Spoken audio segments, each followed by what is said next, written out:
Welcome to ETV prime. తాజాగా మళ్ళీ చాలా అట్టహాసంగా వైజాగ్లో గూగుల్ డేటా సెంటర్ ప్రారంభించారు, శంకుస్థాపన చేశారు దానికి చంద్రబాబు నాయుడు గారు.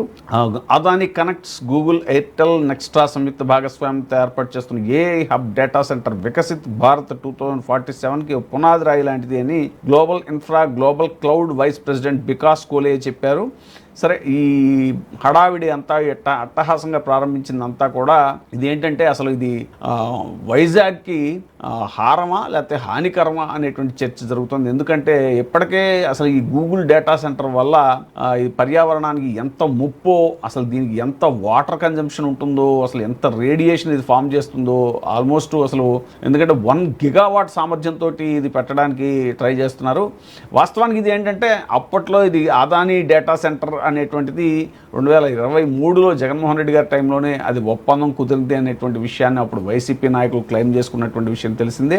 వాస్తవానికి అప్పుడు జగన్మోహన్ రెడ్డి గారు భూమి పూజ కూడా చేశారు.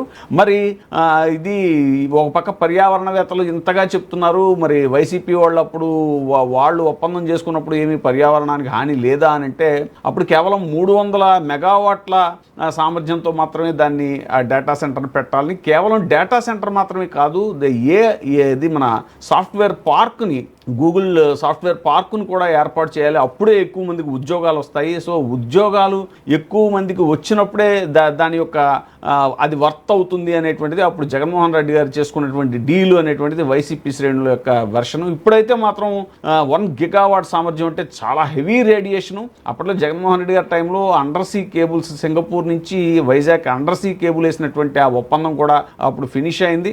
సో అవన్నీ ఆల్మోస్ట్ అప్పుడు సెటప్ అయింది, ఇది భూమి పూజ కూడా అప్పుడు చేయబడిందే. కానీ ఇప్పుడు మళ్ళీ అట్టహాసంగా అదాని పేరును బయటకు ఎక్కడ ఎక్కువ రానియకుండా కేవలం గూగుల్ డేటా సెంటర్, ఇది గూగుల్తో డైరెక్ట్గా తామే ఇది మాట్లాడి తీసుకొచ్చినట్టుగా చంద్రబాబు నాయుడు గారు, లోకేష్ గారు చెప్పడం అనేటువంటిది చూస్తున్నాం. తాజాగా చంద్రబాబు నాయుడు గారు మాట్లాడుతూ ఇది ప్రపంచం అంతా గూగుల్ని సెర్చ్ చేస్తే గూగుల్ ఆంధ్రప్రదేశ్ని సెర్చ్ చేసుకుంటూ మన దగ్గరికి వచ్చింది అనేటువంటి మాట వాడారు. ఇకైతే లోకేష్ గారు ఇది ఎక్కడికి వెళ్ళినా రాజకీయాలు మాట్లాడటం మాత్రం మానుకోరు అన్నట్టుగానే మళ్ళీ మేము గూగుల్ నమ్ముకుంటే వైసీపీ గొడ్డల్ని నమ్ముకుంది అని అంటూ మళ్ళీ అక్కడ కూడా రాజకీయాలు మాట్లాడే ప్రయత్నం చేశారు. సో ఇవన్నీ పక్కన పెడితే ఇక దీని యొక్క వివరాల్లోకి వెళ్తే ఇది Adani group chairman Jeet Adani, CM Chandrababu, కేంద్ర ఐటీ రైల్వే శాఖ మంత్రి అశ్విని వైష్ణవ్ చేతుల మీదుగా ఈ కార్యక్రమం నిర్వహించారు.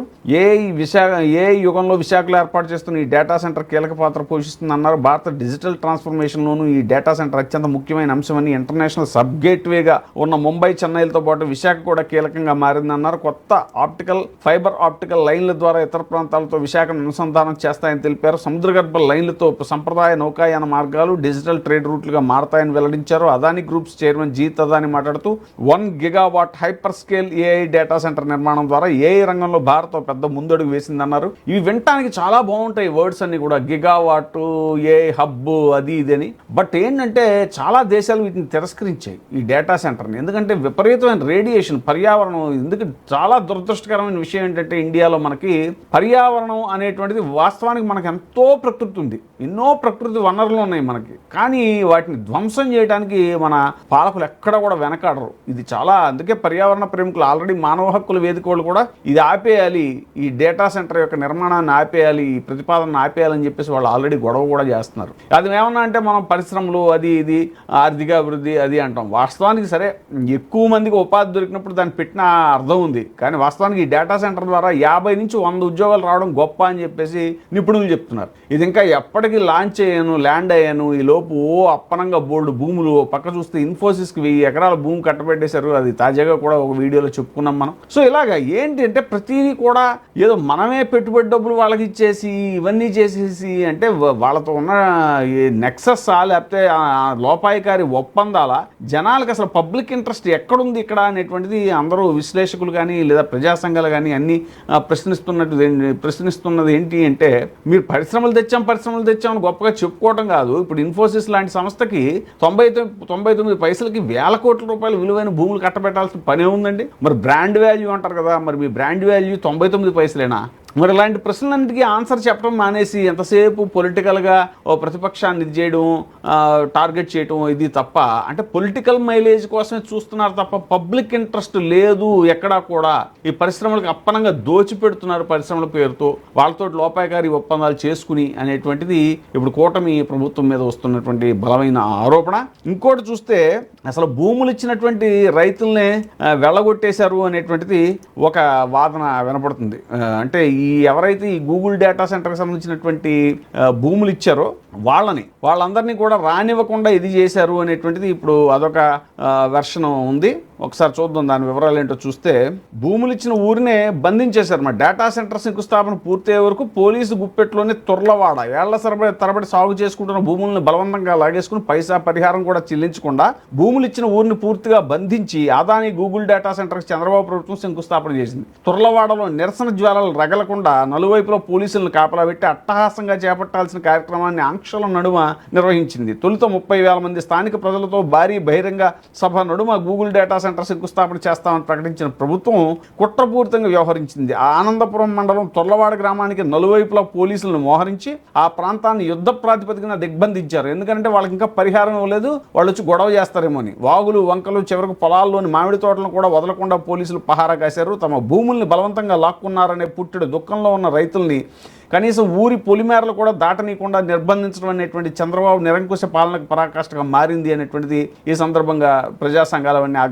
ఆగ్రహం వ్యక్తం చేస్తున్నాయి. కార్యక్రమం వద్ద రైతులు నిలదీయాలని భావించారు, నిరసన వ్యక్తం చేయాలని భావించారు. ఈ నేపథ్యంలో ప్రభుత్వ ఆదేశాలతో 2 రోజుల నుంచి తొర్లవాడ గ్రామాన్ని పోలీసులు చుట్టుముట్టారు. భూములు ఇచ్చిన వందలాది మంది రైతులను దరిచేరనివ్వలేదు. శంకుస్థాపన కార్యక్రమం ముగిసే వరకు గ్రామం నుంచి ఎవరూ బయటకు రాకుండా, బయట వ్యక్తులు ఊరిలోకి వెళ్లకుండా అప్రకటిత నిర్బంధాన్ని విధించారు. పొలం పనులకు తోట పనులకు వెళ్తామని వచ్చిన రైతుల్ని కూడా వెనక్కి పంపించేశారు. తొర్లవాడ నుంచి కేవలం 2 టీడీపీ నేతలకు మాత్రమే సభకు హాజరయ్యేందుకు పాసులు ఇచ్చారు. ఏయూ విద్యార్థులు, ఐటీ సెజ్లోని కంపెనీల ఉద్యోగుల్ని సభకి తరలించారు. ప్రభుత్వ దమనకాండతో భీతి రైతులు, గ్రామస్తులు నష్టపరిహారం చెల్లించే వరకు గూగుల్ డేటా సెంటర్ పనులను అడ్డుకుంటామని హెచ్చరించారు. ఇది ఒక పక్కేమో పర్యావరణవేత్తలు అడ్డుకుంటున్నారు, ఇప్పుడేమో భూములు ఇచ్చిన రైతులు కూడా తమకు నష్టపరిహారం ఇవ్వకుండా అది మొదలు పెట్టడానికి లేదని అంటున్నారు. ఇవన్నీ కూడా అంతే, ఏమి క్లియర్ చేయకుండా అన్నీ కూడా కేవలం పబ్లిసిటీ ప్రాతిపదిక మీద ఎంతసేపు పొలిటికల్ మైలేజ్ కోసం చేస్తున్న పనులు ఇవి అనేటువంటిది స్పష్టంగా తెలుస్తుంది. ఈ సందర్భంగా ఈయన చంద్రబాబు నాయుడు గారి యొక్క గతంలో జరిగిన ఒక అనుభవం కూడా గుర్తు చేసుకుంటే 2000 మార్చి నెలలో బిల్ క్లింటన్ హైదరాబాద్ పర్యటనకు రావాల్సి ఉండగా అప్పటి ఉమ్మడి ఆంధ్రప్రదేశ్ ముఖ్యమంత్రి ఎన్ చంద్రబాబు నాయుడు ప్రభుత్వం నగరాన్ని అంతర్జాతీయ స్థాయి ఇమేజ్తో చూపించాలి అనేటువంటి ఇదితోటి భారీ ఏర్పాట్లు చేసింది. అందులో భాగంగా ముఖ్యంగా బేగంపేట అసెంబ్లీ ప్రాంతం, నాంపల్లి, సికింద్రాబాద్ రైల్వే స్టేషన్లో, హైటెక్ సిటీకి వెళ్లే మార్గాల్లో ఉన్న భిక్షాటన చేసేవారిని పోలీసులు ఎత్తుకెళ్లి నగరం బయట ఉన్నటువంటి ప్రభుత్వ భూములకు తరలించారు అని అప్పటి ప్రముఖ పత్రికలు రాశాయి. సుమారు 3,000 మంది బిచ్చగాళ్ళని బెగ్గర్స్ని తాత్కాలికంగా స్టేట్ హోమ్స్లో ఉంచేందుకు ఏర్పాట్లు చేశామని అదనపు కమిషనర్ అప్పుడు పేర్కొన్నట్టుగా టెలిగ్రాఫ్ రిపోర్టు చెప్తుంది. అలాగే వీధుల్లో చెత్త వేయడం, బహిరంగ మూత్ర విసర్జన, వీటిపై కూడా ప్రత్యేకమైన డ్రైవ్ నిర్వహించారు. ఉత్తప్పుడు ఎటు పట్టించుకోరు.